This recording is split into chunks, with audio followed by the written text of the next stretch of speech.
Today I'm going to show a very easy way to do this split star block. And so this is a pretty common block, and it's actually been on my list for years to do this, but the traditional way that it's done is pretty complicated. And so I have right here a pretty good example of how this goes. And so we have 4 different flying geese units. And then there's the big HST in the center. There's the 2 HSTs in the corner, and then those are 2 solid or whole fabric squares there. I'm seeing like 3 7/8 of an inch squares on this particular pattern, 7 1/4 inch squares on this. There's 5 different cuts that this conventional pattern requires. And that, or I should say 5 different sizes because it's more pieces of fabric than that. Mine only requires 2 different sizes, 4 different pieces of fabric, and you're doing 1 of each. So there is a much better way. It does not involve making flying geese units and doing that kind of confusing way where, you know, first you sew on the square here and sew on the square there, and then you cut it and you press it, and then you sew on a square somewhere in the middle of it. I mean, none of that. This is very beginner friendly. I think this is also a faster way to make these split stars. So let's get started. So what you need is, of course, this is a 2-color block, so you need 2 colors of fabric. And so I have this nice golden yellow, and then I have this red print that has sunflowers on it. So, you know, it's a very autumn type of thing. We have an 8-inch square for our larger square, and then we have a 7 1/2 inch square for the smaller square. So very simple. 8 inches, 7 1/2 inches, 1 of each color of fabric. You will be able to make this entire block. So for this, and you want to make sure you have right sides together. So this is solid fabric, it doesn't matter. So I have it on top with the print side facing up on the bottom. So on the smaller of the 2, I am going to just do 1 diagonal there that I can follow. I'll just go ahead and pin this so that I have that staying still as I take it through the machine. So for this one, I'm going to do an 8 at a time half square triangle method. And so for that, I need to mark where we are. So basically I'm marking 4 inches, 4 inches. So I'm marking like the halfway points essentially.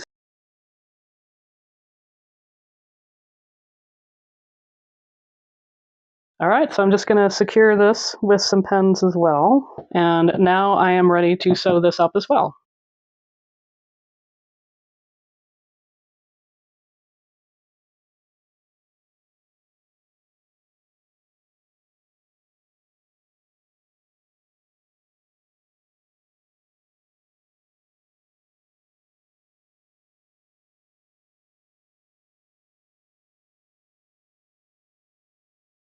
Okay, so now I have these all stitched, and I can just get all of these pins out of them.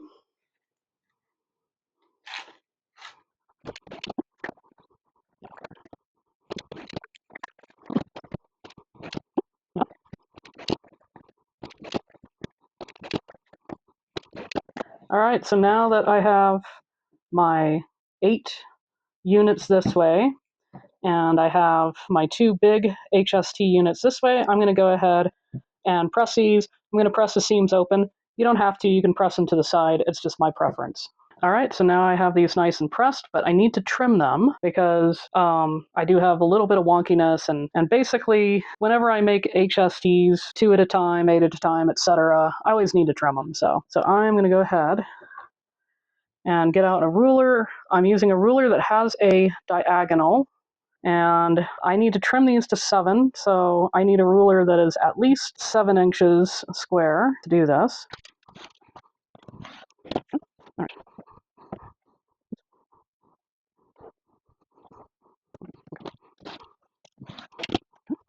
And then these 8 will have to be trimmed to 3 1/2 inches square. So once again, lining up on that diagonal.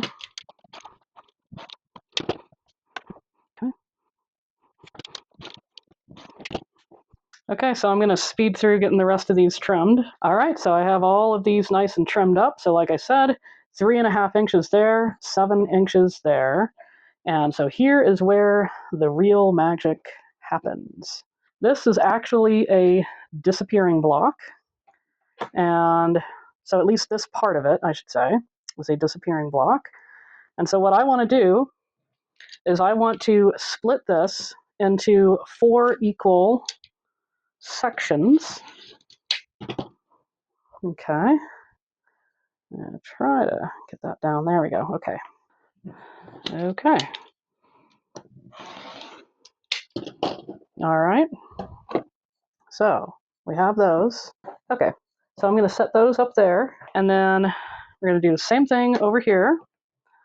So I have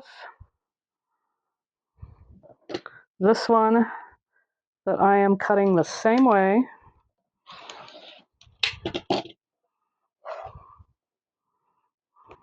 Okay.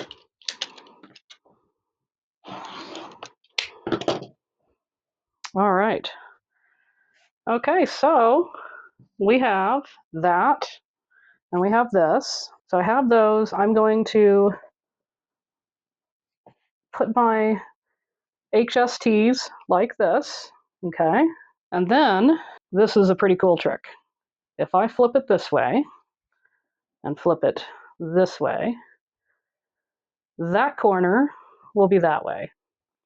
If I flip this way and this way, that corner is going to be like that. And then to complete that split look, I'm going to put that one there. I'm going to put this one here. Okay. And then I put this one here and this one here. And then this one here. This one goes here. And then this one goes there and this one goes there. And that is a split star. And it's much easier. It's just the 2 different squares, and you're just making HSTs. So you don't have to worry about 5 different sizes. You don't have to worry about sizes that are whatever in 7/8 or whatever in 1/4. So it's very simple sizes. It's a 7.5-inch square, an 8-inch square, and you have this block. Okay, and just like that, I have all of these pieces sewn together, and this one is the original. So, you know, you can put them together like that. You can put them together like that. You can do all kinds of really fun things with this. And what's particularly nice about the way that I have done this is that you can make this as scrappy as you want to make it for your entire quilt of split stars. So every single split star could have 2 different fabrics in it. That's a really nice advantage. If you do it the regular way that has been shown for, you know, however many years or decades, then you would end up with this half square triangle here. And usually what people do is they do a 2 at a time half square triangle. And so that means that you're either going to have a bunch of waste because you're going to have a spare half square triangle that you don't even use, or you are going to have to need all of the other squares so that you can make up the flying geese units, and you can have the squares for the corners, and you can have the 2 squares to make the corner HSTs.